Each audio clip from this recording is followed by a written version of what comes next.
RaceDayCT News Update. Welcome to your Mid-State Site Development RaceDayCT News Update for Saturday, May 23rd, 2026. Stafford Speedway will host a sold-out crowd on Saturday for the return of the Tour of Destruction show at the track. On Friday night, 3 of the 5 divisions on the card, the SK Modifieds, the SK Light Modifieds, and the Limited Weight Models, decided to put on their own destructive events that led to so many wrecked race cars.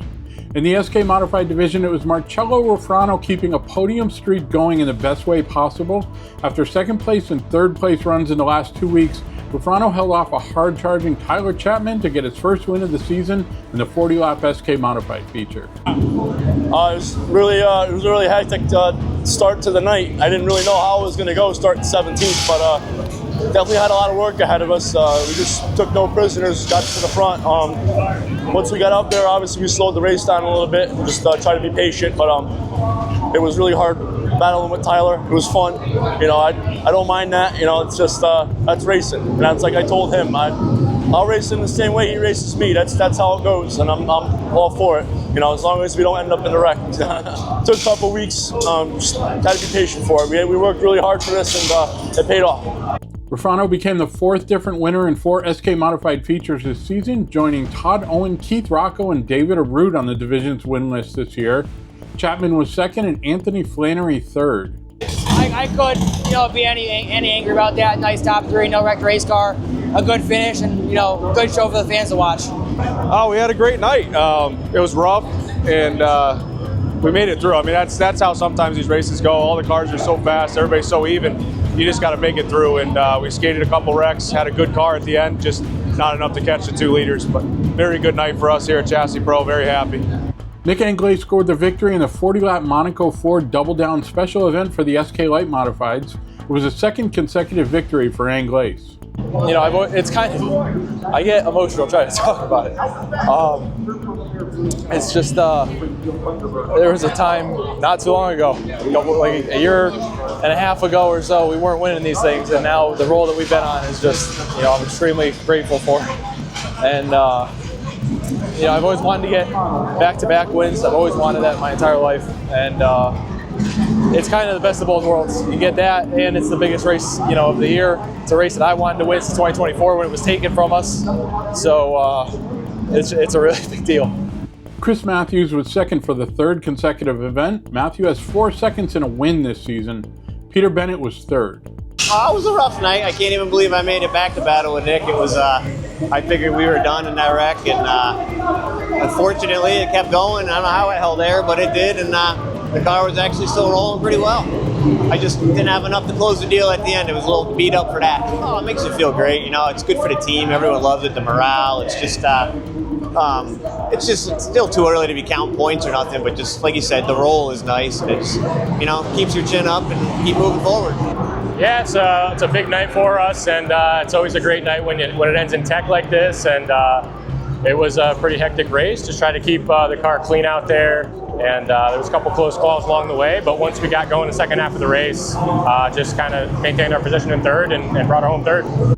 Chris Meyer scored his first victory of the season in the 30-lap late model feature. Meyer left the track as the division's new points leader after 4 races. Yeah, we feel great.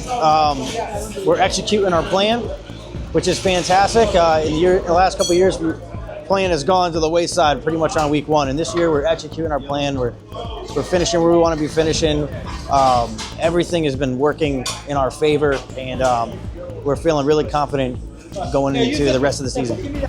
Adam Gray, who had won the last 2 races, was 2nd, and reigning division champion Paul Verrecchio Jr. was 3rd. For where we started, cold track, I got no complaints, obviously.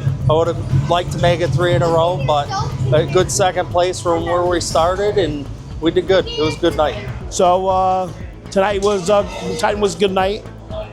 We started off with a very tight, loose car, and we built from there this afternoon. A lot of different setup changes we've been doing. So we're trying to get ahead of these new tires, and that's our struggle right now, just trying to figure out the new tires. Other than that, we're getting there. I got a good piece, I got a good crew, so they try their ass off. So After finishes of 12th, 8th, and 7th in the first 3 events of the season, Travis Hydar got his first win of 2026 in the 20-lap limited late model feature. It feels really good. The first few weeks I was trying to salvage the best finish I could, starting in last, and 7th and 8th ain't too shabby for that. There's a lot of cars in the field. Just really happy to get one tonight. Yeah, it seemed endless. It seemed like there were so many yellows at the end there, but I just stayed focused and made sure I was consistent, nailed the restarts, and it paid off. Matt Clement was 2nd and Jason Lafayette 3rd.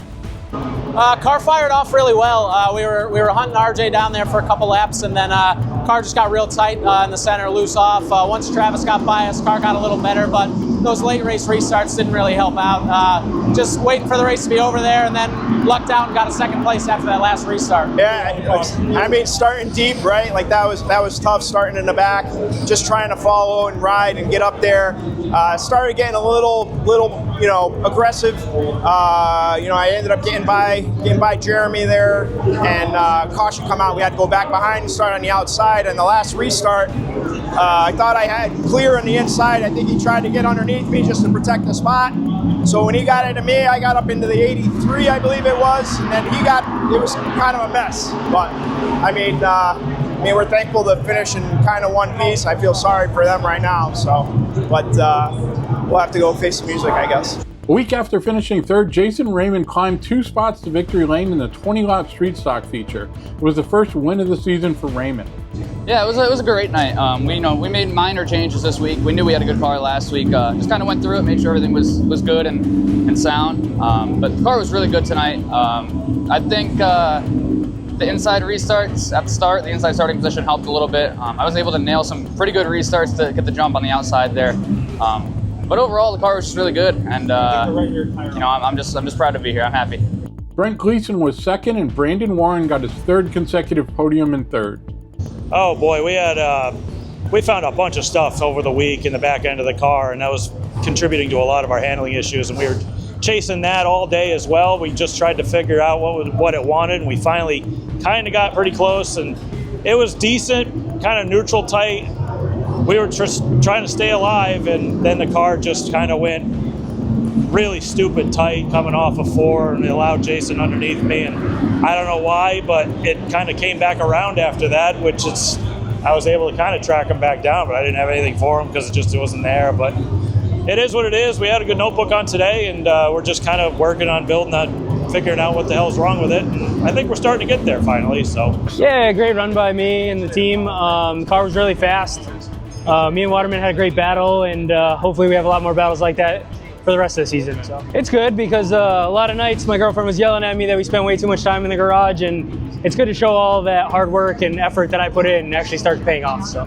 With a weather forecast calling for rain in the late afternoon and evening, the Monaco Modified Tri-Track Series announced Friday afternoon that today's scheduled event at the London-Waterford Speedbowl has been postponed to a date to be determined. Barring the determination of a makeup date for the race, the Monaco Modified Tri-Track Series is currently scheduled to be back in action on Wednesday, June 24th at Thompson Speedway. Other events getting rained out today include cards at Riverhead Raceway and Wall Stadium. No cause of death has been announced for 41-year-old NASCAR star Kyle Busch, who passed away unexpectedly on Thursday. But details are emerging about what led to his hospitalization on Wednesday. Busch had made it known in the last few weeks that he had been dealing with a lingering respiratory issue. Busch was working on a racing simulator at the General Motors Charlotte Technical Center in Concord, North Carolina on Wednesday when issues arose demanding emergency treatment. A 911 call was released Friday in which someone tells the operator that Busch was on a bathroom floor and having trouble breathing and coughing up blood. So I've spent 31 years in this sport, and Kyle Busch has been part of my life for 25 years. I watched him come into the sport as a teenager. I think all of us would agree, full of talent, full of fire, didn't give a damn, was going to push us, and I think we all love that spirit. And Kyle Busch lived just about every chapter of what you can do in NASCAR. What most people saw, rowdy, he's fierce, he's competitive, always good for a great quote. My favorite interview Kyle Busch ever gave, and I wish I could do it every weekend, and I know most of you probably hated it, but everything's great. and he just kept saying it over and over and over again. That's Kyle. One of my favorite moments as well back in Texas. You know, he would challenge NASCAR on some rules. Maybe spun out, maybe hit the wall, decided that we needed to take him to the care center, laid flat out on a pit cart, made fun of us. I was mad at the time, but I look back and that was damn funny, and that was Kyle. Childress Racing announced Friday that it would suspend use of the number 8, which Busch ran for the team in the Cup Series. The team will instead run the number 33 on the car going forward.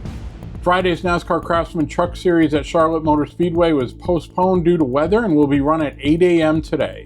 Thanks for checking in on today's Mid-State Site Development RaceDayCT News Update. Hit that subscribe or like button or just smash all the buttons. Have a great day. We'll talk to you soon.